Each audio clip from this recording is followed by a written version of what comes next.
আজি Pamir statement লৈছে তেওঁলোকে আৰু মোৰ কিছুমান তেওঁলোকে কিতাপ আৰু বেংক ষ্টেটমেণ্ট ইত্যাদি বিচাৰিছিলে সেইখিনি মই ছাবমিট কৰিলোঁ আজি আৰু বাকী তাইৰ পৰা কিছুমান ষ্টেটমেণ্ট লৈছে ৰিগাৰ্ডিং দ্য ইনচিডেণ্ট। বাইদেউ আপোনাৰ ওচৰলৈ আহিছোঁ কেনেধৰণৰ ষ্টেটমেণ্ট বা কেনেধৰণৰ কথা বাৰ্তা হ'ল অকণমান জনাই দিয়ে।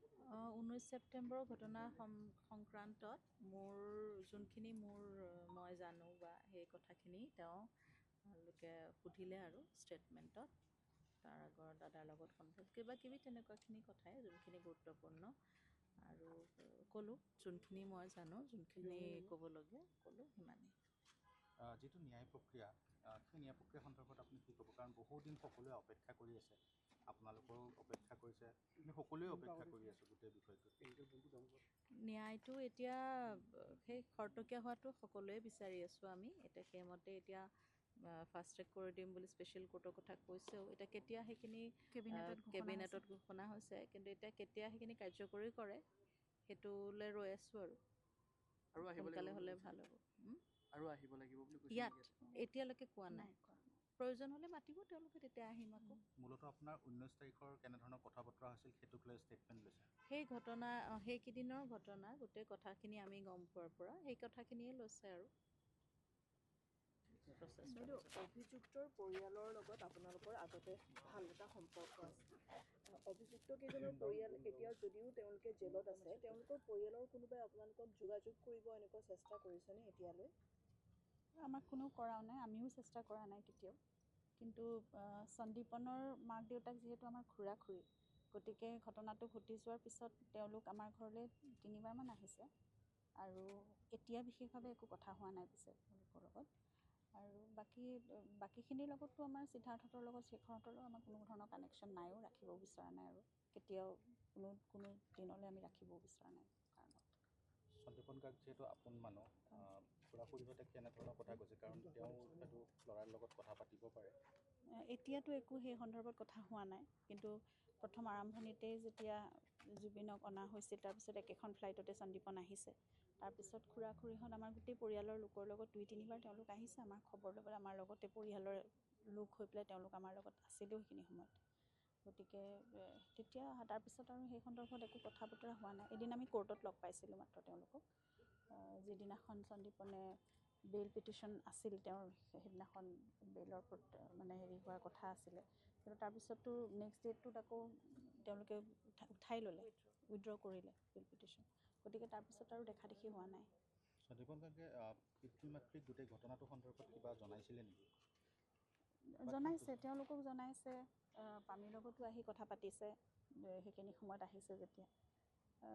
তেওঁৰ নিজৰ বিৱৰণ এটা তেওঁ দিছে, কিন্তু সেইখিনি এতিয়া গোটেইখিনি তেওঁ ষ্টেটমেণ্টটো SIT সন্মুখতো দিছে বা এখেত সকলো তালৈ গৈছে। গতিকে যিখন কমিশ্যন গঠন কৰি দিয়া হৈছিল তাৰ পৰা, গতিকে তেওঁৰ নিজৰ ষ্টেটমেণ্ট তেওঁ দিছে আৰু সেইটোৰ ওপৰত তদন্ত চলিছে ইতিমধ্যে। আৰু যি পাব লগা আছে সেইখিনি নিশ্চয় কোৰ্টত সেইখিনি প্ৰতিষ্ঠা হ'ব। বাইদেউ মই আপোনাৰ ওচৰলৈ আহিম। যিহেতু বৌয়ে কৈছে কথাখিনি, সন্দীপন কাকে কেনেধৰণৰ কথা কৈছিল? কাৰণ তেওঁ যিহেতু তাত আছিল, পৰিয়ালৰ লোকক হয়তো জনাইছে যে কি পৰিপ্ৰেক্ষিতত বা কি হৈছিল কথাখিনি, বা আপুনিও আপোনাকো কোৱা বুলি কৈছে। সেইটো এটা মানে যিহেতু সন্দীপন আছিলে সেই সময়ত, ডেফিনেটলি তেওঁ যি দেখিছে কি ঘটিছে তেওঁ সেই সময়ৰ এটা বিৱৰণ ডেফিনেটলি দিছে। মাক দেউতাককো দিছিলে, মোকো দিছিলে। সেইখিনি ঘৰত আহি আমাৰ ঘৰত আচলতে সকলোৰে আগত কৈছে যে কি হৈছে নহৈছে, সি সেই সময়ত যোনটো বিৱৰণ দিছে আৰু এতিয়া সেইখিনিয়ে লৈছে আমাৰ পৰা। এতিয়া দেখা যাওক তাৰপিছত সেই বিৱৰণটোৰ কথা অলপ ক'ব নেকি যদি পাৰি? এতিয়াতো ক'ব নোৱাৰোঁ, এইটো ষ্টেটমেণ্ট দিয়া গৈছে, এইটো আমি এতিয়া পাব্লিক কৰিব নোৱাৰিম। আপোনাৰ ওচৰলৈ আহিছোঁ আৰু এটা কথা। জুবিন গাৰ্গৰ সকলো কাম সিদ্ধাৰ্থই চোৱা চিতা কৰিছিলে। এতিয়া যিহেতু জুবিন গাৰ্গৰ আধা সপোন ৰখি গ'ল, সেইবোৰ সকলো সিদ্ধাৰ্থই গম পাইছিলে। এতিয়া সিদ্ধাৰ্থ নোহোৱাকৈ সেই কামবোৰ আগুৱাই লৈ যোৱাত কিবা অসুবিধা হৈছে নেকি? একো অসুবিধা নহয়, আমি নিজৰ ফালৰ পৰা কৰিম। জুবিনৰ সপোনৰ কথা আমিও জানো আৰু বাকীখিনি ফাইনেন্সিয়েল পাৰ্টটো দিয়া হৈছিল আৰু মেনেজমেণ্ট পাৰ্টটো আচলতে সিদ্ধাৰ্থক দিয়া হৈছিল, যিটো নিয়াৰিকৈ সিদ্ধাৰ্থে কৰিব নোৱাৰিলে। খুব বেছি অৱহেলা কৰি শেষত আমি বেয়া মানে ফলহে পাব লগা হ'ল। গতিকে আমি পৰিয়ালৰ ফালৰ পৰা বা জুবিনৰ যিখিনি ভাল বন্ধু আছে সকলোখিনি আমি একগোট হৈ পেলাই আমি সেই কামখিনি কৰি যাবলৈ চেষ্টা কৰিম। আপোনালোকৰ সকলোৰে সহায় সহযোগিতা লাগিব, নিশ্চয় সংবাদ মাধ্যমৰ লাগিবই আমাক সহায় সহযোগিতা। অসমৰ ৰাইজ আমাৰ লগত আছে, জুবিনক ভাল পোৱা সকলো মানুহ আছে, গতিকে তাত এজন সিদ্ধাৰ্থ নোহোৱা হ'লে কি মানে হেৰি হ'ব।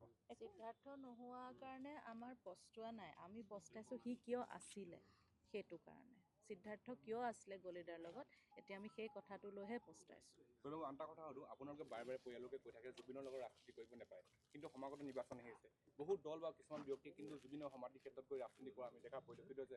জুবিনৰ ফটো সম্বলিত কৰি জুবিনৰ গাড়ী বা গান বনাইছে, তেনেধৰণৰ কি ক'ব তেওঁলোকক, যিসমূহ ৰাজনৈতিক দলে ইতিমধ্যে জুবিনক লৈ ৰাজনীতি কৰিব বিচাৰিছে? জুবিনক লৈ ৰাজনীতি কেতিয়াও কৰিব নাপায়। জুবিন একেবাৰে সম্পূৰ্ণ এজন অৰাজনৈতিক ব্যক্তি আছিল। তেওঁ সদায় নিজৰ গানতো কৈছে পলিটিক্স নকৰিবা বন্ধু, গতিকে তেওঁক লৈ ৰাজনীতি হ'ব নাপায় কেতিয়াও। সেইটো ক্ষেত্ৰত আপোনালোকেও দেখিছে, অসমৰ ৰাইজেও দেখিছে, সকলোৱে মাত মাতি আছে, সকলোৱে কথা কৈছে। আৰু ইয়াত মই ভাবোঁ সংবাদ মাধ্যমৰ গুৰুত্বটো বা তেওঁলোকৰ যিটো ভূমিকা সেইটো আৰু বেছি ডাঙৰ হ'ব লাগে, যে জুবিনৰ লগত ৰাজনীতি কেতিয়াও হ'ব নাপায়। আৰু যিয়ে সময় নাহক, এতিয়া অনাগত নিৰ্বাচন আহিছে বা অন্য সময়তো জুবিনৰ লগত ৰাজনীতিটো কেতিয়াও নহওক, সেইটো আমি সকলোৱে বিচাৰিম, সকলোৱে বিচাৰিব, প্ৰতিজন অসমীয়াই বিচাৰিব সেইটো কথা। জুবিন ক্ষেত্ৰত নিৰ্মাণত কেনেদৰে আগবাঢ়িছে বৰ্তমান সময়ত? এতিয়া বাউণ্ডেৰী ৱালখনৰ কাম তেওঁলোকে আৰম্ভ কৰিছে বুলি আমাক জনাইছে। গতিকে সেইখিনি প্ৰথমতে সেইটো আটাইতকৈ প্ৰয়োজনীয় কথা, কাৰণ এতিয়া একদম বাৰিষা কাল আহি আছে, বোকা বৰষুণ আৰু এঢলীয়া পাহাৰ আছে তাৰ পিছলৈ, গতিকে পাহাৰীয়া মাটি বোকা বৰষুণত খহি আহিব, গোটেই কদৰ্যময় এটা পৰিৱেশ হ'ব। গতিকে বাউণ্ডেৰী ৱালখনে এতিয়া সেই ঠাইখন প্ৰটেকশ্যন দিয়াটো খুবেই জৰুৰী, কিন্তু কাম যথেষ্ট লেহেমীয়া হৈছে। আচলতে এইখিনি কাম আজি ছমাহেই হ'বৰ হ'ল, ইতিমধ্যে বহুতখিনি আগবাঢ়িব লাগিছিল। গতিকে সেই কামখিনি সোনকালে হোৱাটো বিচাৰিছোঁ। আৰু জুবিনৰ দৰে এজন সত্তাক ইমান অৱহেলিত কৰি আচলতে পেলাই থোৱাটো কোনেও নিবিচাৰে। গতিকে সোনকালে জুবিন ক্ষেত্ৰৰ কামো হওক, নিৰ্বাচনৰ কাম নিৰ্বাচনৰ নিজৰ ধৰণেৰে চলি থাকক, কিন্তু বাকীবোৰ কামো সকলোতো চলি থাকিব লাগিব। গতিকে সেই ধৰণে চলি থাকক সকলোবোৰ, কাৰণ ন্যায় প্ৰক্ৰিয়াটো অতি জৰুৰী। সেইটো যিমান ক্ষিপ্ৰতৰ হয়, আমাৰ সকলোৱে আমি বহুত আচলতে অস্থিৰ হৈ গোটেই অসমৰ মানুহে এটা উত্তৰ নোপোৱালৈকে এই অস্থিৰতা কেতিয়াও নাযায়। আৰু মনৰ ভিতৰত যিটো শান্তি হেৰুৱাইছে, সেই শান্তি ঘূৰি আহিব কিবা এটা উত্তৰ পালেহে। জুবিনদাৰ যিটো ন্যায়িক প্ৰক্ৰিয়া, সেই ন্যায়িক প্ৰক্ৰিয়াটো